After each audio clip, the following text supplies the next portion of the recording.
Jan kwam tevoorschijn uit de kelder van het hutje, in fragile bevende vrouw in zijn armen houdend. Haar ogen weerspiegelden decennia van angst en eenzaamheid, terwijl de sneeuwstorm die hen dreigde te begraven, eindelijk begon te kalmeren. De eerste gouden stralen zon braken door de donkere wolken boven de bergen van de hoge vennen. Maar om te begrijpen hoe een eenzame houtvester de redder werd van een verloren ziel in de ijzige diepten, moeten we 3 dagen teruggaan, toen alles begon met een simpele beslissing beschutting zoeken. Jans beel sneed met precisie door de ijskoude lucht, elke slag weerkalmde door de sneeuwbedekte hellingen. Op 42-jarige leeftijd had hij geleerd de bergen te lezen als anderen boeken lezen. Hij wist wanneer de wind van richting veranderde, wanneer de wolken een storm aankondigden, wanneer de natuur haar waarschuwingen fluisterde. Zijn grijze baard was bedekt met ijskristallen, en zijn blauwgrijze ogen, hoewel vermoeid, hielden de vastberadenheid vast van iemand die ervoor koos om verwekt te leven van de complicaties van de geciviliseerde wereld. Nog 1 boom en dan ga ik naar huis, mompelde hij tegen zichzelf, terwijl hij de wolken observeerde die zich opstapelden aan de horizon. Maar de wind blies onverwachts hard en bracht sneeuwvlokken met zich mee die dansten als geesten tussen de dennenbomen. Binnen enkele minuten veranderde wat begon als een briesje in een woeste storm. Jan kende de tekenen. Plotselinge stormen in de hoge vennen konden fataal zijn, voor wie niet wist waar hij beschutting kon zoeken. Hij stopte zijn beel in zijn rugzak en begon tegen de wind in te lopen, een pad volgend dat hij door de jaren heen had uit het hoofd geleerd. Maar de sneeuw viel nu zo hevig dat de bekende herkenningspunten binnen enkele seconden verdwenen. Toen zag hij het hutje, gebouwd in een open plek tussen de dennenbomen, leek de structuur door de tijd vergeten te zijn. De houten planken, ooit zeker goudbruin, vertoonden nu een grijze tint, getekend door decennia van regen en sneeuw. Het dak boog onder het gewicht van opeenvolgende winters, en een van de ramen was bedekt met een scheef aangebrachte plank. Toch, voor een man gevangen in dodelijke storm, betekende dat hutje het verschil tussen leven en onderkoeling. Jan naderde de deur merkend dat deze op een kier stond, zachtjes wiegend in de wind. Hij duwde hem langzaam open en het kraken van de roestige scharnieren vermengde zich met het gehuil van de storm. Zodra hij de drempel overschreed, bereikte een vreemde geur zijn neusgaten. Iets metaalachtigs en zoetig dat zijn maag deed samentrekken. Hallo, riep hij, zijn stem weergalmde door de lege ruimte. Is er hier iemand? Alleen de stilte antwoordde, af en toe onderbroken door het kraken van hout. Jan pakte een zaklamp uit zijn rugzak en belichtte het interieur. Het hutje was groter dan het van buitenaf leek, met 1 grote kamer, een stenen hart aan het einde en een houten trap die naar een zolder leidde. Meubels bedekt met stoffige lakens stonden in donkere hoeken en spinnenwebben hingen van het plafond als macabere gordijnen. Maar het waren de markeringen op de muur die zijn aandacht het eerst trokken. Diepe krassen in het hout, alsof menselijke nagels iets hadden proberen te kraveren. Of iets eruit te rukken. Jan streek met zijn vingers over de markeringen, voelend de ruwheid van het gebroken hout. Het waren geen willekeurige krassen, er was een patroon, en wanhopige urgentie in die groeven. Wat in godsnaam is hier gebeurd? Fluisterde hij. Hij besloot om verder te exploren. Hij verplaatste wat meubels, op zoek naar aanwijzingen over de vroegere bewoners. Onder een met stof bedekte tafel vond hij een dagboek met vergeelde pagina's. De eerste vermeldingen dateerden van 15 jaar geleden, geschreven door iemand genaamd Thomas de Graaf. Ik heb Eleanor naar dit hutje gebracht in de hoop dat de berglucht zou helpen met haar toestand. Ze is anders geweest sinds het ongeluk. De artsen zeggen dat het trauma is, maar soms praat ze over onmogelijke dingen, alsof ze in 2 werelden tegelijk leeft. Jan las verder steeds meer verontrust. Thomas beschreef episodes waarin Eleanor leek te vergeten waar ze was met onzichtbare mensen sprak, en erop stond dat iets of iemand haar probeerde weg te nemen. De vermeldingen werden met de tijd wanhopiger. Eleanor is nachts verdwenen. Ik heb overal in het hutje gezocht, haar naam geroepen tot ik hees was. Toen ik haar eindelijk vond, was ze in de kelder, een plek waarvan ik zweer dat die er voorheen niet was. Ze zat in elkaar gedoken in een hoek, fluisterend over de stemmen in de muren. De laatste vermelding was bijna onleesbaar, geschreven met een trillende hand. Ik kan niet meer. Eleanor is ergens in zichzelf verloren, en ik weet niet hoe ik haar terug kan brengen. Ik laat haar hier waar ze zich veilig voelt in de kelder. Misschien houden de stemmen die ze hoort haar wel beter gezelschap dan ik heb kunnen doen. Jan sloot het dagboek, een zwaar gevoel op zijn borst. Eleanor, een verloren vrouw, achtergelaten in dit afgelegen hutje. Maar dat was 15 jaar geleden, ze kon toch niet. Een gedempt geluid kwam van ergens onder zijn voeten. Jan bevries, luisterend. Het geluid kwam opnieuw, alsof iemand zich langzaam bewoog in een afgesloten ruimte. Hij belichtte de vloer met de zaklamp, op zoek naar een ingang. In de donkerste hoek van het hutje, onder een gescheurd kleed, bevond zich een houten luik, vastgemaakt met een roestig slot. Zijn hartslag versnelde. Het dagboek vermeldde Eleanor in de kelder.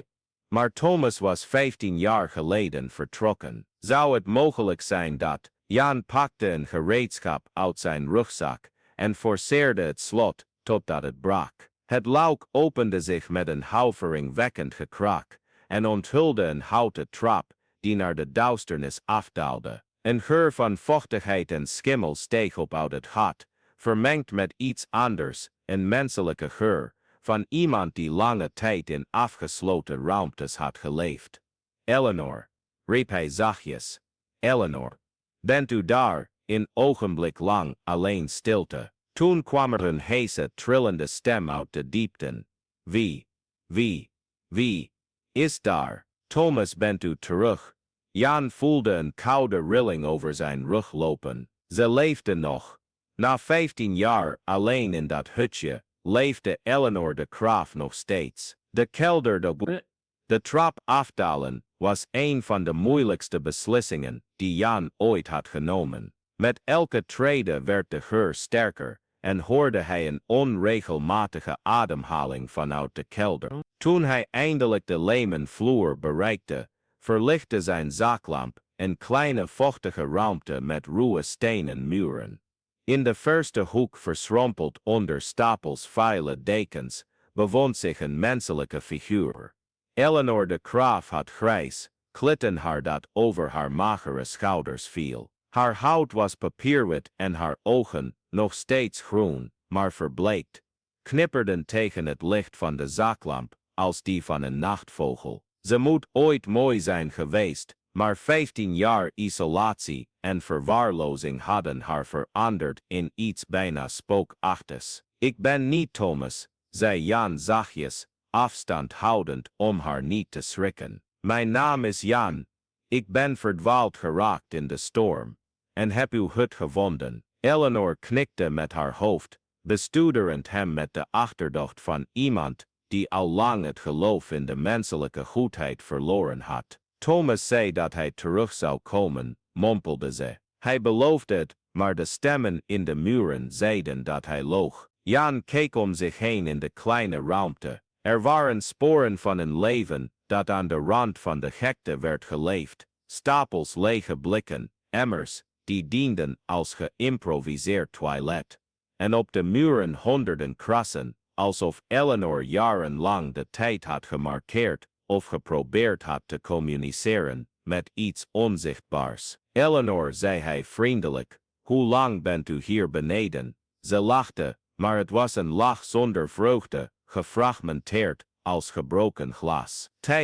De tijd stond stil toen de stemmen begonnen. Ze zeiden dat ik moest blijven, ze zeiden dat het hier veilig was ver weg van hem. Hem, Thomas, het woord kwam eruit als een gedempte kreet. Hij begreep het niet. Na het ongeluk kon ik dingen horen die anderen niet hoorden. Stemmen van mensen die hier langs waren gekomen, verhalen van de stenen, gefluister van de wind. Hij dacht dat ik gek was, maar ik was gewoon wakker. Jan begon te begrijpen. Het trauma had bij Eleanor een overgevoeligheid gewekt, een vermogen om nuances van de werkelijkheid waar te nemen die anderen negeerden. In plaats van hulp te krijgen, was ze geïsoleerd en uiteindelijk verlaten door degene die haar had moeten beschermen. En toch, er is een soort intelligentie in verhalen als deze die ons laten nadenken over hoeveel mensen om ons heen hun eigen verlies van isolatie beleven. Als u dergelijke verhalen heeft gevolgd, overweeg dan u aan te melden om op de hoogte te blijven van verhalen die de diepte van de menselijke ervaring verkennen.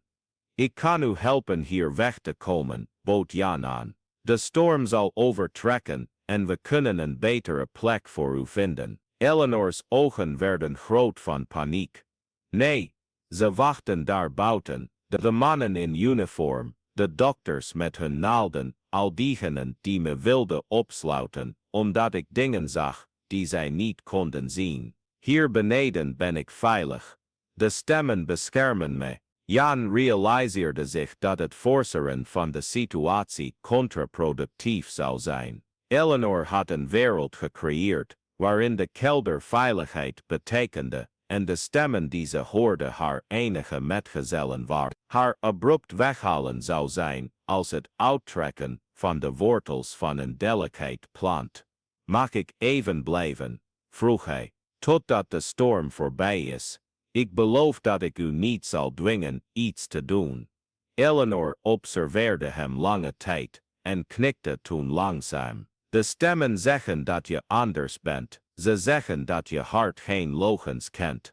Jan ging op de lemen vloer zitten, op respectvolle afstand. Vertel me over de stemmen, wat zeggen ze? En Eleanor begon te praten, eerst aarzelend, daarna met steeds meer zelfvertrouwen. Beschreef ze een wereld rijk aan onzichtbare details. Ze vertelde over het echtpaar pioniers dat de hut in de 19e eeuw had gebouwd, over de inheemse Amerikanen die berg als heilig beschouwden, over verdwaalde reizigers die er door de decennia heen onderdak hadden gevonden. Jan luisterde, gefascineerd. Eleanor was niet gek. Ze was een soort onwillige medium. Iemand wiens traumatische gevoeligheid haar had verbonden met de historische lagen van die plek. Maar haar geven was geïnterpreteerd als geestelijke ziekte, en ze was gestraft voor iets wat ze niet kon controleren. De volgende ochtend ging Jan naar boven om voorraden uit zijn rugzak te halen, en ontdekte dat de storm nog steeds buiten woedde. Hij keerde terug naar de kelder, met vers voedsel en schoon water, geschenken die Eleanor ontving alsof het wonderen waren. Hoe lang is Thomas al weg? Vroeg hij terwijl ze at. Heel lang, antwoordde Eleanor vaag. In het begin kwam hij elke week naar beneden, daarna elke maand. Daarna zeiden de stemmen dat hij niet meer terug zou komen. Jan voelde woede in zijn borst opkomen. Hoe kon een man zijn vrouw zo achterlaten? Maar toen Eleanor meer details begon te vertellen over Thomas' laatste dagen in de hut, werd de situatie complexer. Hij was bang voor me, fluisterde Eleanor. Ik begon over dingen te praten die ik zag, en hij werd wit als een doek. Op een avond werd ik wakker en stond hij naast het bed, me gewoon aan te kijken, alsof ik een gevaarlijk dier was. Toen wist ik dat ik hierheen moest komen, naar de veilige plek. Bent u hier uit eigen wil gekomen? De stemmen zeiden dat ik moest komen. Ze wisten dat Thomas van plan was mij naar een van die plaatsen te brengen. Ziekenhuizen, waar ze vreselijke dingen doen met mensen zoals ik. Jan begon de volledige tragedie te begrijpen. Thomas, waarschijnlijk geterroriseerd door de toestand van zijn vrouw en zonder middelen om met haar om te gaan, had gedwongen opname overwogen. Eleanor, zich bewust van het gevaar, had haar toevlucht gezocht in de kelder, en Thomas, misschien uit lafheid of uit een verkeerd begrepen barmhartigheid, had haar daar achtergelaten. Eleanor, zei Jan voorzichtig, heeft u er ooit aan gedacht om weg te gaan? Niet naar een ziekenhuis, maar om normaal te leven. Ze keek hem aan alsof hij had voorgesteld om te vliegen. Hoe, waar? Ik besta niet meer in de wereld daarboven. Ik heb geen papieren, geen geld, geen niemand.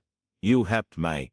De woorden kwamen eruit, voordat Jan ze helemaal had kunnen bedenken, maar zodra hij ze uitgesproken had, wist hij dat ze waar waren. Er was iets aan Eleanor, en beschadigde puurheid en wijsheid gesmeed in het lijden, dat in hem een beschermend instinct had gewekt, dat hij niet wist te bezitten. Eleanor bestudeerde hem met haar verbleekte ogen. Waarom zou je dat doen voor een vreemde? Omdat ik ook al eens een vreemde was, antwoordde Jan. Ik was iemand die de wereld besloot te negeren. En toen vertelde hij zijn eigen verhaal, hoe hij 15 jaar geleden zijn familie had verloren bij een auto-ongeluk, dezelfde tijd dat Eleanor zich in de kelder had verschuild. Hoe schuld en verdriet hem naar de hoge wennen hadden gebracht, waar hij jarenlang als kluizenaar had geleefd, hout had gekapt en menselijk contact had vermeden. Hoe hij zijn eigen gevangenis van isolatie had gebouwd, anders dan die van Eleanor, maar even echt. Het verschil, zei hij, is dat ik mijn eenzaamheid koos. Jou werd je opgelegd. Eleanor bleef lang stil. Toen ze uiteindelijk sprak, was haar stem bijna een gefluister. De stemmen zeggen dat je de waarheid spreekt. Ze zeggen dat het misschien tijd is. Op de derde ochtend was de storm voorbij. Jan klom omhoog en vond de wereld veranderd in kristal. Met ijs bedekte bomen schitterden als diamanten in de opkomende zon, en de lucht was zo puur dat het je longen sneed. Het was een van die momenten waarop de schoonheid van de natuur bijna pijnlijk was. Hij daalde voor de laatste keer af naar de kelder en vond Eleanor op dezelfde plek zitten. Maar er was iets veranderd in haar ogen. Er was een licht dat er voorheen niet was. Niet het licht van de waanzin, maar dat van de mogelijkheid.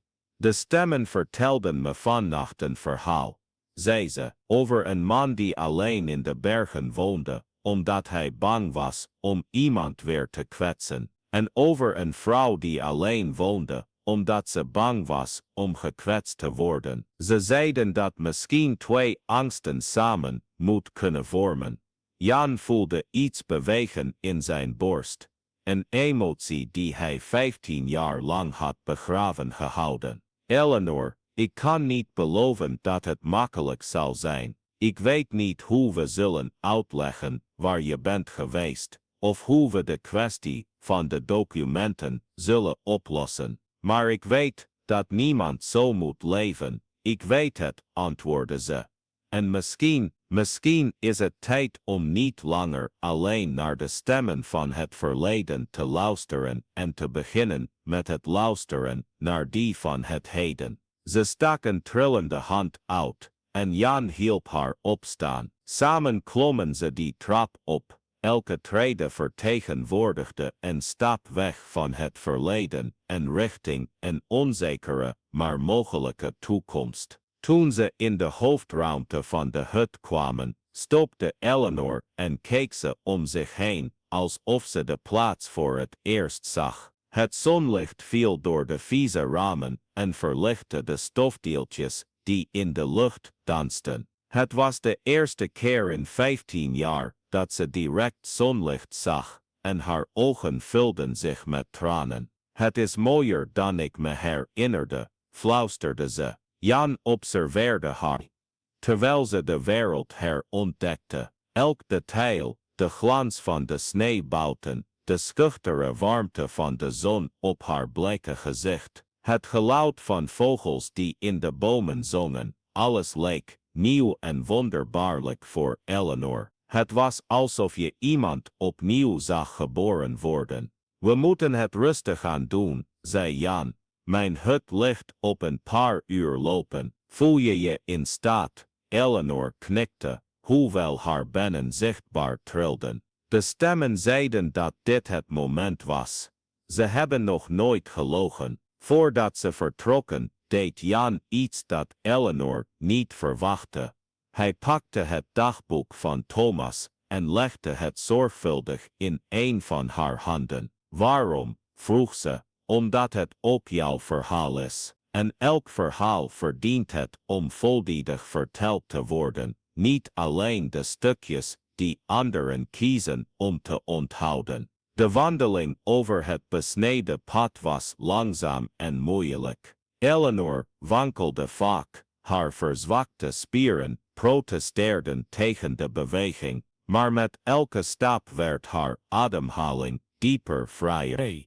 Het was alsof je een lange tijd gesloten bloem eindelijk in de zon zag opengaan. Ze stopten om te rusten in een open plek, waar een beekje onder een dunne laag ijs liep. Eleanor knielde neer bij de waterkant en zag haar spiegelbeeld. Het eerste in 15 jaar.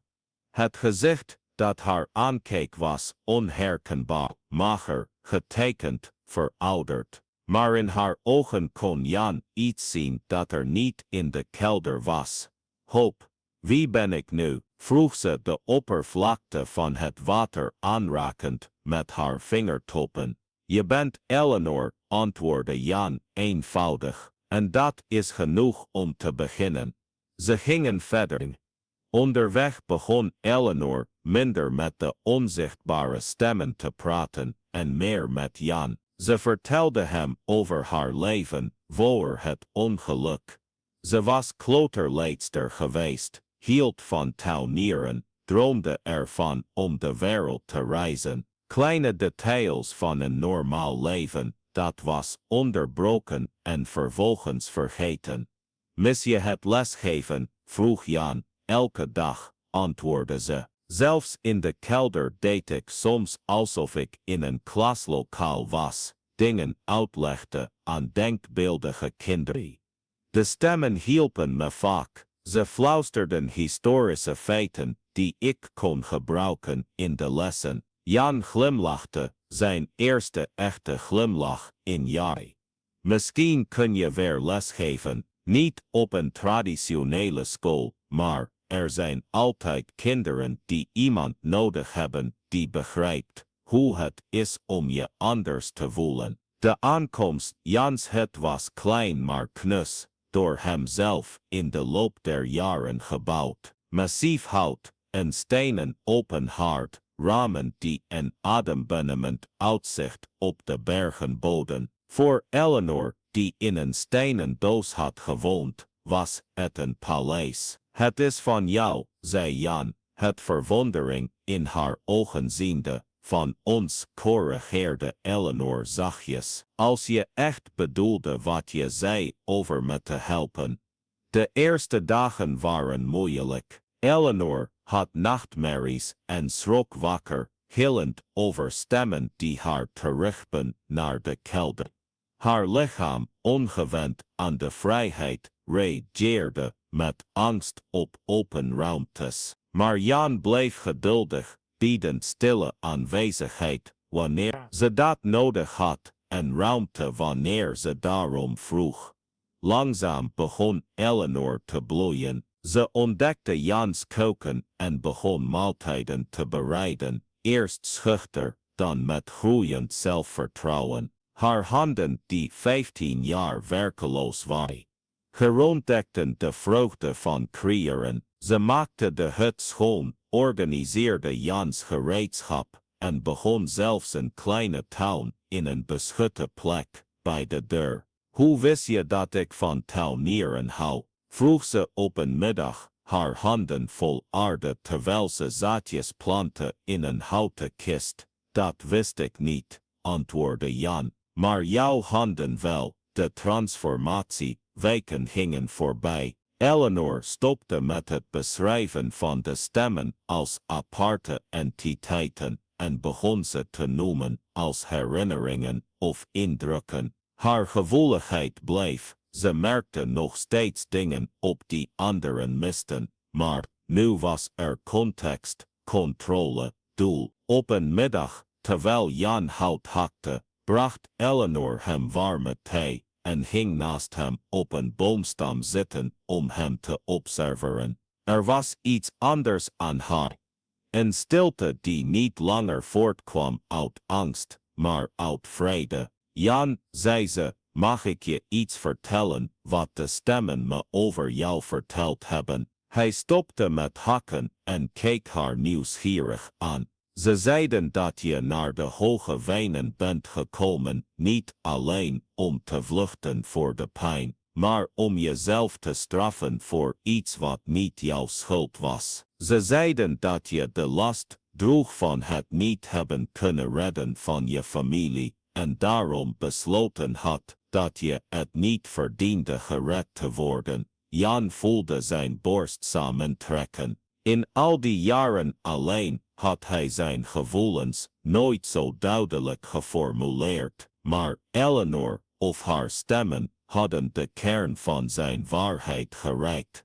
En wat zeiden ze nog meer? Vroeg hij zijn stem schor, dat door mij te redden, je jezelf ook redde. Dat genezing soms niet komt, wanneer we stoppen met pijn te voelen, maar wanneer we die pijn transformeren in mededogen voor anderen die lijden. Jan legde zijn bijlen neer en ging naast haar zitten. Eleanor, jij bent niet door mij gered, jij hebt jezelf gered. Ik heb alleen een ladder aangeboden om uit het gat te klimmen dat anderen voor je gegraven hebben. Misschien, glimlachte ze, of misschien hebben we elkaar gered. De erkenning, 3 maanden later testte een onverwachte gebeurtenis het nieuwe leven dat ze samen hadden opgebouwd. Een reddingsteam, op zoek naar een vermiste bergbeklimmer, arriveerde bij Jans hut.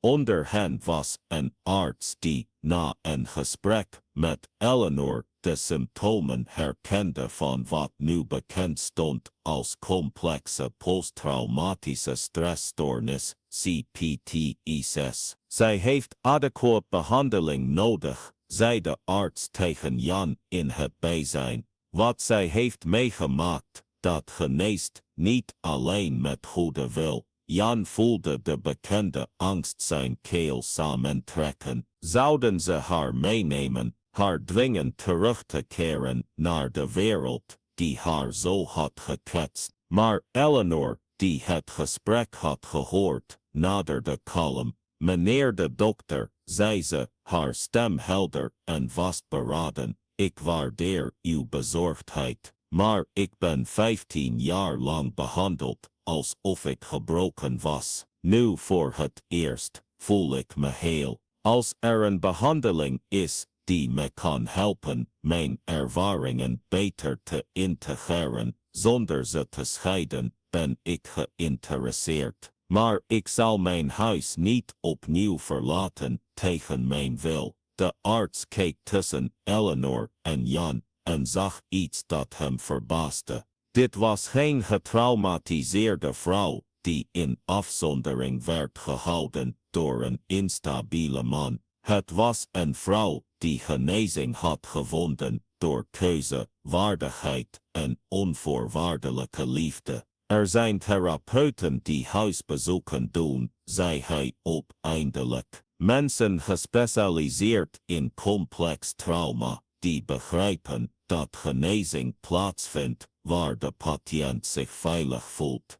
De acceptatie, Dr. Sarah Chen, arriveerde bij de hut op een voorjaarsmorgen toen de bergen bedekt waren met wilde bloemen. Het was een Aziatisch-Amerikaanse vrouw in de 50 met vriendelijke ogen en een manier van spreken die niet veroordeelde of haastte.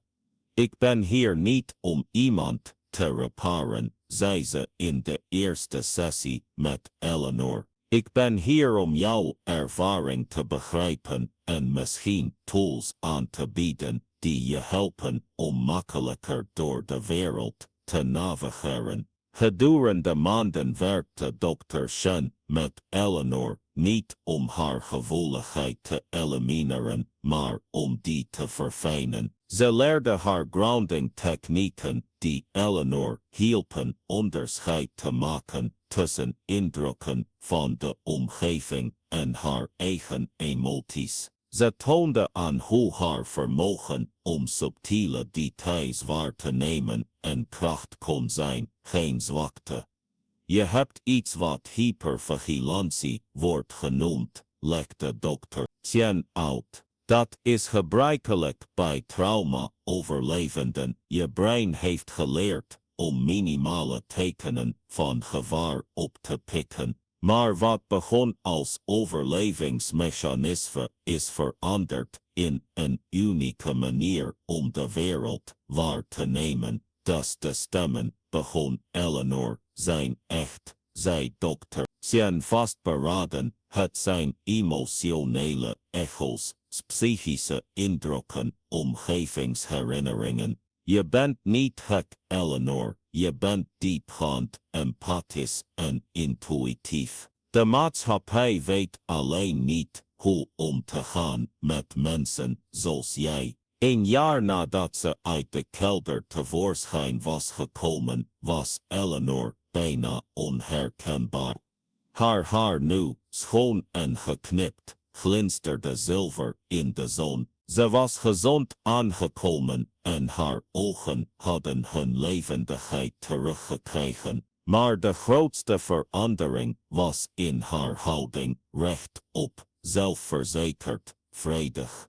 Zij en Jan hadden een routine ontwikkeld, die zowel haar behoefte aan rust als haar verlangen naar doel eer aandeed. 's Morgens hakte hij hout, terwijl zij voor de tuin zorgde, die nu bloeide met groenten en medicinale kruiden. 's Middags schreef ze eerst alleen voor zichzelf, later kleine artikelen voor een lokaal tijdschrift over duurzaam leven in de bergen. Maar het was toen een gezin van toeristen verdwaalde tijdens een onverwachte sneeuwstorm dat de ware omvang van Eleanor's transformatie zich openbaarde. Het stel en hun 2 kleine kinderen kwamen bibberend van de kou en vol paniek aan bij de hut van Jan. Eleanor nam meteen de leiding, zette warme dranken klaar, vond dekens en stelde de kinderen gerust met lieve verhaaltjes over bergdieren die de weg naar huis kenden, zelfs in het donker.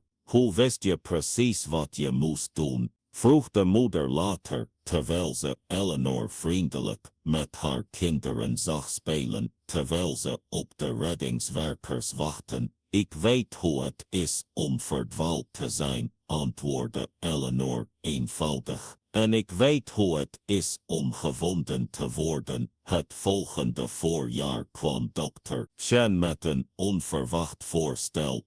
Er is een organisatie die werkt met getraumatiseerde kinderen, zei ze. Ze zoeken iemand met persoonlijke ervaring met herstel, iemand die kan begrijpen wat deze kinderen doormaken. Het werk zou op afstand zijn, met af en toe een bezoek. Zou je geïnteresseerd zijn? Eleanor keek naar Jan, die bemoedigend knikte. Je bent geboren om les te geven, zei hij. Misschien is het tijd om de belangrijkste lessen die je hebt geleerd te onderwijzen. En zo begon Eleanor een nieuwe carrière, niet als de onderwijzeres die ze tientallen jaren eerder was geweest, maar als counselor gespecialiseerd in kindertrauma. Haar vermogen om te voelen wat de kinderen niet konden verwoorden, om hun onuitgesproken emoties te voelen, werd haar belangrijkste professionele instrument. Ze werkte voornamelijk via videogesprekken vanuit de hut, maar reisde af en toe naar behandelcentra, waar ze de kinderen die ze hielp persoonlijk leerde kennen.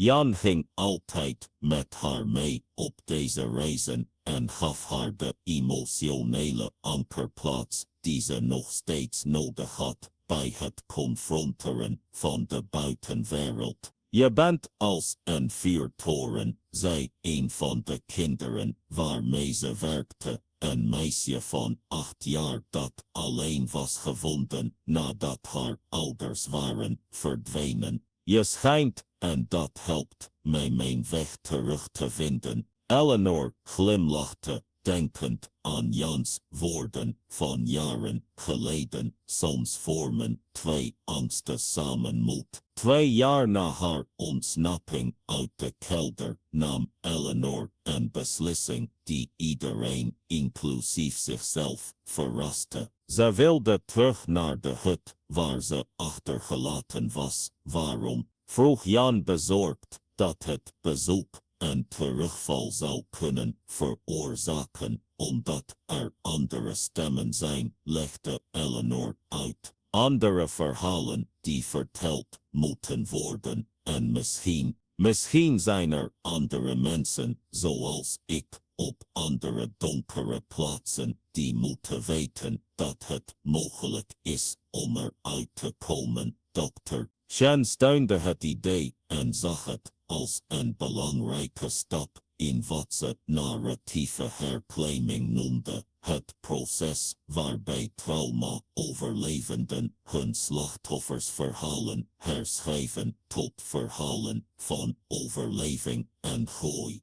De wandeling terug naar de verlaten hut was vreemd en emotioneel. Eleanor liep met stevige passen over het pad dat ze 3 jaar eerder had afgelegd als een gebroken vrouw die naar veiligheid werd gebracht. Nu keerde ze terug als iemand die haar pijn in wijsheid, haar isolement in verbondenheid en haar angst in mededogen had veranderd. In de ijskoude bergen van de hoge venen, waar stormen zelfs het geluid van de eigen gedachten overstemmen, creëerden 2 mensen die verloren waren, gegeven een baken van hoop dat zou schijnen voor elke ziel.